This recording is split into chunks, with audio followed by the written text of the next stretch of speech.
યુવાનો જેની આખું વર્ષ આતુરતાપૂર્વક રાહ જોતા હોય છે તે સમય આવી ગયો છે। નવરાત્રિને આડે હવે ગણતરીના કલાકો બાકી છે। જો કે ગરબાના આડે એક વિઘ્ન આવ્યું છે અને આ વિઘ્ન છે વરસાદનું। વિદાય લેતા લેતા ચોમાસું ફરી વરસી પડ્યું છે। ગરબાના ઘણા આયોજનો ધોવાઈ ગયા છે। ફરી તૈયારી કરવાની નોબત આવી છે કે ચિંતાની વાત છે કે નવરાત્રિની શરૂઆત સાથે જ વરસાદ ફરી જમાવટ કરી શકે છે, જે નવરાત્રિના અંત સુધી ચાલી શકે તેમ છે। ત્યારે રાજ્યમાં શું છે ચોમાસાનું સ્ટેટસ, જોઈએ આ રિપોર્ટમાં। ગુજરાતમાં ચોમાસું હવે ઓવરટાઈમ કરી રહ્યું છે। સિઝનનો સરેરાશ 125% વરસાદ પડી ચૂક્યો છે। ચોમાસાની વિદાય શરૂ થઈ ગઈ છે। આ દરમિયાન ચોમાસાનો એક નવો રાઉન્ડ શરૂ થયો છે। દક્ષિણ ગુજરાતથી શરૂ થયેલો વરસાદી માહોલ હવે સૌરાષ્ટ્રમાં થઈને મધ્ય ગુજરાતમાં પણ ફેલાયો છે। શનિવારે વહેલી સવારથી વરસાદે અમદાવાદને ગમરોળી નાખ્યું। શહેરના મોટા ભાગના વિસ્તારો એકધારા વરસાદથી તરબોળ થઈ ગયા। કેટલાક વિસ્તારોમાં પાણી પણ ભરાયા। જો કે સારી વાત એ રહી કે લોકોને અકળાવનારી ગરમીથી રાહત મળી। ફક્ત અમદાવાદ જ નહીં, ભરૂચ, છોટાઉદેપુર, બોટાદ અને વડોદરા જિલ્લાના કેટલાક ભાગમાં પણ વરસાદી માહોલ છવાઈ ગયો। લોકોએ ફરી એકવાર છત્રી અને રેનકોટ બહાર કાઢવાની ફરજ પડી। પાછોતરો વરસાદ આમ તો આફતરૂપ નથી, પણ નવરાત્રિને આડે હવે અમુક કલાકો બાકી છે। ત્યારે ગરબાના મોટા આયોજનોના આયોજકો અને ગરબા રમવાની તૈયારી કરી ચૂકેલા ખેલૈયા ટેન્શનમાં છે। જો આવો જ માહોલ રહેશે તો પછી ગરબા કેવી રીતે રમી શકાશે? આ દ્રશ્યો અમદાવાદના જીએમડીસી ગ્રાઉન્ડના છે, જ્યાં દર વર્ષે વાયબ્રન્ટ નવરાત્રી મહોત્સવનું આયોજન કરવામાં આવે છે। છેલ્લા ઘણા દિવસોથી અહીં ગરબા માટેની તૈયારીઓ થઈ રહી હતી। જો કે એક દિવસના વરસાદે જગ્યાનો નકશો બદલી નાખ્યો છે। ગ્રાઉન્ડની અંદર અને બહાર પાણી ભરાઈ ગયા છે। ચારે તરફ કીચડનું સામ્રાજ્ય છે। વરસાદ વચ્ચે તૈયારીઓને આગળ કેવી રીતે વધારવી તે આયોજકો સામે સૌથી મોટો સવાલ છે।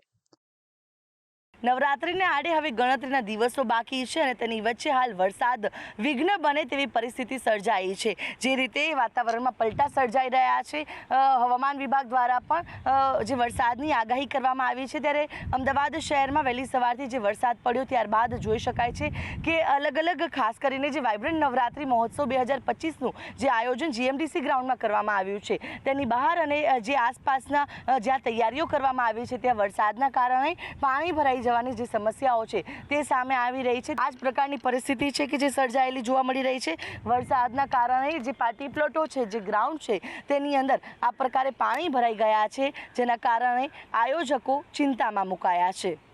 ફક્ત અમદાવાદ નહીં, વડોદરામાં પણ વરસાદે ગરબાના આયોજનો પર પાણી ફેરવી દીધું છે। શહેરના જાણીતા યુનાઇટેડ વેના ગરબાના મેદાનમાં વરસાદના પાણી ભરાઈ ગયા છે। સ્ટેજ અને ટેન્ટ સહિતની વ્યવસ્થા પલળી ગઈ છે। આયોજકો પાણીનો નિકાલ કરવાની મથામણ કરી રહ્યા છે, જેથી કીચડનો ફેલાવો ન થાય। વડોદરામાં ગતરોજથી જે રીતે વરસાદ ખાબકી રહ્યો છે અને તેને લઈને ગરબા મેદાનોમાં પાણી જોવા મળી રહ્યા છે અને વડોદરાના વિશ્વવિખ્યાત એવા યુનાઇટેડ વે ગરબા ગ્રાઉન્ડની પણ હાલત પાણીમાં ગરકાવ જેવી છે। અહીંયા ગતરોજ જે રીતે વરસાદ વરસ્યો ત્યારબાદ પાણી ભરાયા હતા। પાણી નિકાલ માટેની પણ હાલ અહીંયા જે વ્યવસ્થા છે તે ગરબા મેદાનમાં પણ આ રીતે અહીંયા નીક બનાવવામાં આવી છે અને તેનાથી જે પાણી છે તે અહીંયા પસાર થઈ રહ્યું છે, રોડ તરફ નાખવામાં આવી રહ્યું છે। હજારો અહીંયા ખેલૈયાઓ આવતા હોય છે અને વડોદરા શહેરનું સૌથી મોટામાં મોટું અને વિશ્વવિખ્યાત યુનાઇટેડ વે ગરબા ગ્રાઉન્ડ કે અહીંયા દેશ વિદેશથી પણ ખેલૈયાઓ ગરબા ઘૂમવા અને જોવા માટે આવતા હોય છે।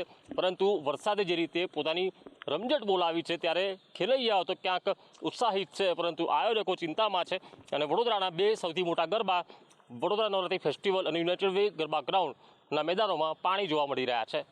વડોદરામાં ગરબાના અન્ય આયોજનોમાં પણ યુનાઇટેડ વેના ગ્રાઉન્ડ જેવી જ સ્થિતિ સર્જાઈ છે। વડોદરા નવરાત્રી ફેસ્ટિવલના ગ્રાઉન્ડ પર આયોજકોએ કીચડ દૂર કરવા માટે શ્રમિકોને મેદાનમાં ઉતાર્યા છે।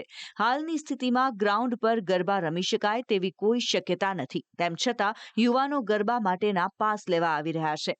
તેમને વિશ્વાસ છે કે નવરાત્રી સુધી સ્થિતિ સામાન્ય થઈ જશે।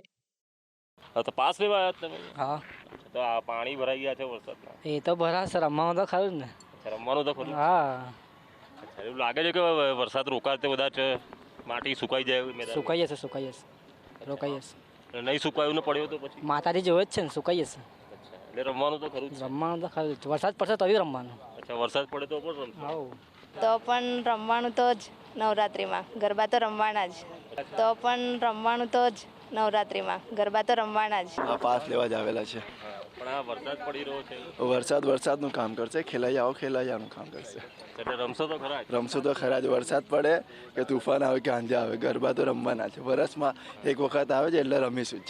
ભરાઈ જશે તો પણ ટ્રાય કરીશું રમવાનું. તમારું પણ આખું મિત્ર વર્તુળ આવતું હશે. યા બધા લાગે છે આવવાના વરસાદ જે રીતે અહીંયા ઘેરાયેલા વાદળો છે હજુ વરસશે કે પછી રોકાઈ જશે એવું લાગે છે? છે ખબર નહીં, હવે તો નેચર ઉપર છે, રોકાઈ જાય તો સારી વાત.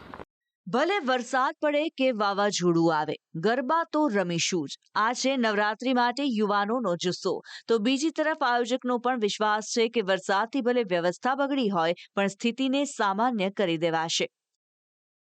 કેમ કે અમારા ગ્રાઉન્ડમાં તમે જોઈ શકો છો કે પાણીનો સંપૂર્ણ નિકાલ થઈ ગયેલો છે.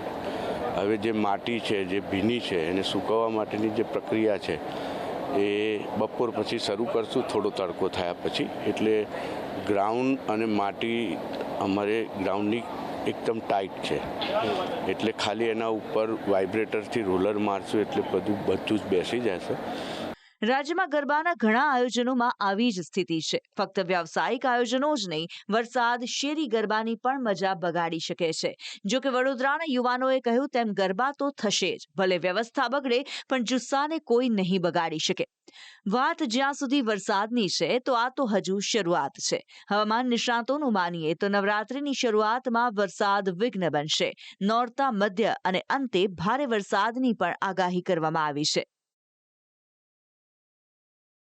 નવરાત્રિની શરૂઆતમાં લગભગ વરસાદી છાંટા પડવાની શક્યતા રહેશે, પણ ઉલ્લેખનીય છે કે નવરાત્રિમાં ગરમી વધારે પડશે.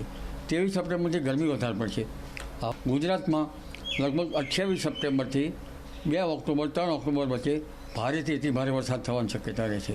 22 सितंबर तक हम कच्छ और बनासकांठा, पाटर और महसाना को छोड़ दें, जिसमें ड्राई वेदर रहेगा. और उसके अलावा गुजरात स्टेट के सारे डिस्ट्रिक्ट शामिल हैं, जिसमें लाइट टू मॉडरेट रेन का पूर्वानुमान है. નવરાત્રી શરૂ થવા જઈ રહી છે. નવરાત્રી ઉપર પણ લગભગ માની શકાય કે શરૂઆતના દિવસમાં છૂટા છવાયા વરસાદ વરસી શકે છે. જો કે શરૂઆતના દિવસમાં વરસાદ હશે એ વરસાદ એકદમ છૂટા છવાયા અને સામાન્ય વરસાદ હશે, પણ નવરાત્રીના જે છેલ્લા દિવસો હશે એમાં ભારેથી અતિ ભારે વરસાદની સંભાવનાઓ છે. પાછોતરા વરસાદે જ્યાં ખેડૂતોને રાહત આપી છે, ત્યાં માર્કેટ યાર્ડમાં પડેલી જણસીઓ સામે સંકટ પણ સર્જાયું છે. ચોમાસાની વિદાયના અહેવાલો વચ્ચે યાર્ડમાં જણસીની આવક વધી હતી. જોકે ઓચિંતા વરસાદે યાર્ડના સંચાલકો અને ખેડૂતો બંનેની મુશ્કેલી વધારી છે. આ દ્રશ્યો ભાવનગરના મહુવા માર્કેટ યાર્ડના છે, જ્યાં વરસાદમાં મગફળીની 5000થી વધુ ગુણી પલળી ગઈ. શુક્રવારે જ યાર્ડમાં 20000થી વધુ ગુણીની આવક થઈ હતી. યાર્ડમાં જણસીના સંગ્રહ માટેની યોગ્ય વ્યવસ્થા પણ હતી. તેમ છતાં જણસીને વરસાદમાં પલળવા માટે ખુલ્લામાં છોડી દેવાઈ, જેનું પરિણામ ખેડૂતોએ ભોગવવું પડશે. 2 વાગ્યા સુધીની હરાજીમાં 13000 જેટલી ગુણીનું વેચાણ થયું છે. 3 થી 4000 ગુણી જે વેચવાની બાકી છે એ આવતીકાલે તેમની હરાજી થશે અને તે શેડની અંદર સુરક્ષિત રાખવામાં આવી છે. બપોર બાદ આજે અચાનક વરસાદ વાતાવરણ હોવાથી વરસાદ આવેલ હોય અને જે ગ્રાઉન્ડની અંદર મગફળી હતી કે જે ખેડૂતોની હરાજી થઈ ગઈ છે, ફક્ત વેપારી દ્વારા ખરીદી થઈ છે, તેથી થોડુંક જે નુકસાન થયું છે એ વેપારી ભાઈઓને નુકસાન થયું છે. ખેડૂતોની કોઈ પણ જાતનું નુકસાન થયું હોય તેવી કોઈ પણ ફરિયાદ નથી. યાર્ડના સેક્રેટરીને એ વાતનો હાશકારો છે કે નુકસાન વેપારીઓનું થયું છે. જો કે સવાલ સાવચેતીના પગલાં લેવાનો હતો. બનાસકાંઠાના થરાદમાં વરસાદ તો રોકાઈ ગયો છે, પણ પૂરના કારણે ભરાયેલા પાણી ઘણી જગ્યાએ 10 દિવસ બાદ પણ ઓસર્યા નથી. થરાદની કોલેજ અને હાઈસ્કૂલના પરિસર હજુ પણ પાણીના હવાલે છે, જેના કારણે વિદ્યાર્થીઓ માટે વૈકલ્પિક વ્યવસ્થા કરવામાં આવી છે. સ્થાનિકોનું માનીએ તો તંત્ર પાણીના નિકાલ કરવામાં ઊણું ઉતર્યું છે. આર્ટ્સ કોલેજ થરાદની અંદર કેમ્પસમાં 2-3 ફૂટ પાણી ભરાઈ જવાના કારણે 8 અને 9 તારીખે કલેક્ટરના આદેશ મુજબ શાળા કોલેજો બંધ રાખેલી. ત્યારબાદ વધુ પાણી હોવાના કારણે અમારા સંચાલક મંડળે અને અમારા પ્રમુખ માનનીય શ્રી માવજીભાઈ પટેલ સાહેબના માર્ગદર્શન નીચે વૈકલ્પિક વ્યવસ્થા અહીંયા બોર્ડિંગની અંદર બાળકોનું શિક્ષણ ન બગડે એના માટે અહીંયા બોર્ડિંગની અંદર ઉમર છાત્રાલય અને કન્યા છાત્રાલયની અંદર વૈકલ્પિક વ્યવસ્થા કરેલ છે. બનાસકાંઠાના થરાદ સહિતના ભાગોમાં પાણી ક્યારે ઓસરશે તે હજુ નક્કી નથી. જો કે સારી વાત એ છે કે બનાસકાંઠામાં ચોમાસાની વિદાય શરૂ થઈ ગઈ છે. ફક્ત બનાસકાંઠા જ નહીં, ઉત્તરના અન્ય ભાગો અને કચ્છમાં પણ ચોમાસું તબક્કાવાર વિદાય લઈ રહ્યું છે. જો કે કેટલાક કારણોસર ચોમાસાની વિદાય ધીમી પડી છે. પણ ચોમાસું જે રીતે છેલ્લા 2 દિવસથી અટક્યું છે, આમ તો ચોમાસાની વિદાયની જે પ્રોસેસ ચાલુ થઈ, મોન્સૂન વિડ્રોલ પ્રોસેસ ચાલુ થઈ, 2 દિવસ સુધી ઝડપથી એ નીચે આવ્યું, પણ હવે એ ચોમાસાની વિદાય છે તે અટકી ગઈ છે, કેમ કે હજુ પણ ભેજવાળા પવનો આવી રહ્યા છે અને થંડરસ્ટોર્મ એક્ટિવિટી થઈ રહી છે. એટલે કે ચોમાસું હજુ બાકી છે. એમાં પણ સપ્ટેમ્બરના અંતે અને ઓક્ટોબરની શરૂઆતમાં ગાજવીજ સાથે ભારે વરસાદની સંભાવના છે. અને આ રાઉન્ડ છે એ 28 થી 2 ઓક્ટોબર સુધીમાં લગભગ ગુજરાતના 50 થી 60% વિસ્તારોને પ્રભાવિત કરે અને અનેક વિસ્તારોની અંદર ભારેથી અતિ ભારે વરસાદના રૂપમાં અસર કરે તેવું લાગી રહ્યું છે. ખાસ કરીને આ જે છેલ્લો વરસાદ હશે એ વરસાદમાં ગાજવીજનું પ્રમાણ પણ વધુ જોવા મળશે અને પવનની સ્પીડ છે એ પણ નોર્મલ કરતા થોડી વધારે હશે. એટલે કે વરસાદ દરમિયાન જે સાયક્લોનિક સર્ક્યુલેશન પસાર થશે, જેને કારણે પવનની ઝડપ છે એ 35 થી લઈને 40 કિલોમીટર પ્રતિ કલાકની ઝડપે નોંધાય તેવું એક અનુમાન છે. ચોમાસું આગળ કઈ દિશામાં વધે છે તેના પર હવે સૌની નજર છે. સિઝનના સરેરાશથી 108% વરસાદે જ્યાં લોકોને રાહત આપી છે, ત્યાં પાછોતરો વરસાદ કોની મુશ્કેલી વધારે છે તે જોવું રહેશે. બ્યુરો રિપોર્ટ, સંદેશ ન્યૂઝ.